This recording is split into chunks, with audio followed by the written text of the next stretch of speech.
Robert Halfon, there seems to be a financial hurricane coming for Harlow, everybody in Harlow residents regarding the cost of living, energy prices. What can you do as our MP? Well, you've got three huge challenges facing the country, mostly caused by COVID. So we've got £2 trillion in debt.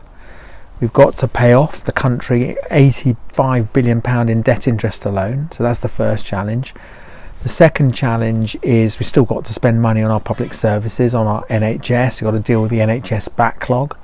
So that's going to require about £30 billion. We need more money for education. We need money to fix our roads.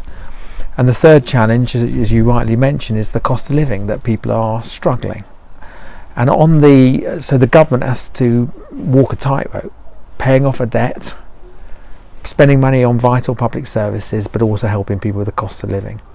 And what the government did over the past few weeks was they announced a £37 billion package. So all the most vulnerable families in Harlow, it's 8 million across the country, will get up to £1,200 back in cash in different ways to help them through this very difficult crisis. Everybody is going to get a £400 rebate on their energy bills. There's been, for most households, a £150 rebate on the council tax as well, a 5p fuel duty cut. 70% of households who pay national insurance tax, that's the money for our public service, our health service, they'll get a cut in that. So in every area the government are trying to help. £37 billion that package has cost, that's a huge amount of money. And again, that money doesn't just come from the government, it actually comes from the taxpayers. So there's no easy answers to this. I'm absolutely sure that there will be further packages to help later in the year, but as I say, the government have got to pay off our national debt, £80 billion, because that means that keeps interest rates. So if we don't pay that off, our interest rates just go up higher and higher. They've got to spend money on vital public services like our health, NHS in Harlow and around the country, and they've got to help cut the cost of living. It's not easy. There aren't any easy solutions to this. So people like the former Prime Minister Gordon Brown saying there should be some form of Cobra meeting. People listen to Martin Lewis, the energy expert, and they feel there's this is a crisis, an emergency, but they're not feeling that's necessarily coming from the government. They feel the government aren't, here in August, they're not really governing. Well, I don't accept that, because the government just spent £37 billion. £37 billion is a huge amount of money.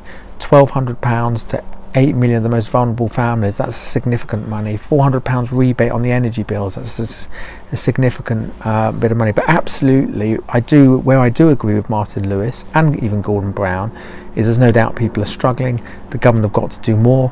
We need to see the major problem is energy bills and inflation generally. And when the new government comes in beginning of September, whoever wins, either Rishi Sunak or Liz Truss, have said that there will be further help, and either whether it's a statement from government or an emergency budget. There's still going to be people in Harlow, you've got 93,000 population, who simply won't be able to pay even all the help you've given.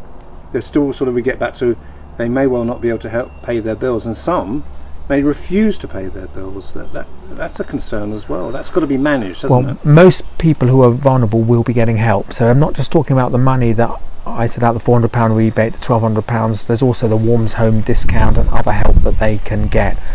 I would urge people to do everything possible not to not pay their energy bills at all, because God forbid the energy companies may cut off the supplies, they may take the people who won't pay to court, and it may make things even worse. But absolutely, those people who are struggling, the energy companies need to do everything possible to make sure that there are fair payment schemes, that people can only pay back what they can afford.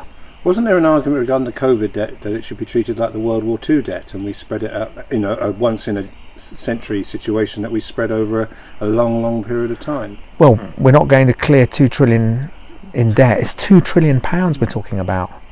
It's not 2 billion. I don't even know what 2 billion is, let alone 2 trillion. So it's going to take ages to pay. But you've got to pay off the interest of the debt, because if you don't pay the interest, it just goes up. So, for example, we have to spend £85 billion paying back our public service, paying back the debt, just the interest of the debt. Sorry, the interest of the debt is £85 billion. Now, just imagine if we didn't have to pay that back. You'd have 40 billion you could spend on cutting the cost of living, 40 billion on extra for public services. So these are not easy decisions. And if we don't pay the debt down, all we're doing is passing the debt to our children and grandchildren, and the country will be even in a worse state. And if you don't pay the debt, interest rates go up. What happens when interest rates go up? It means that mortgages go up. So people paying hundreds of pounds more, those people who have mortgages have to pay hundreds of pounds more.